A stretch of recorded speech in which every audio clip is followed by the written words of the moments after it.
حوثي زموږ سره کومه دښمني جوړه کړې ده چې هغه ایکسپرس وی بالکل آبادۍ ته رانږدې کړی دی او په زرعي ځمکو باندې راوستی دی. نو دا زموږ اخرنی پریس کانفرنس و. د دې نه بعد به زموږ پریس کانفرنس نه وي. د دې نه بعد به زموږ د وزیر اعلی او کور مخې ته دھرنی. د دې نه بعد به زموږ د مراد سید صاحب د کور مخې ته دھرنی. دا کم ناوړی حکومت چې هغو کومه منصوبه راښکړې ده او دلته مراد سعید وایي دا ویلي دي چې ما سوات ته د ترقۍ منصوبه راوړې ده.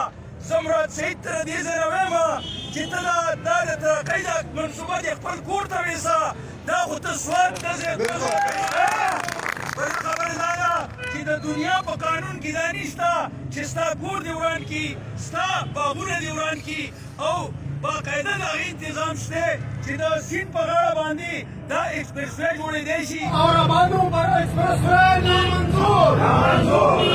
اورابادوں پر ایکسپریس وے نامنظور. اگر ایکسپریس وے بنانا ہے تو دریا کے کنارے بنایا جائے. ہماری زرعی زمینوں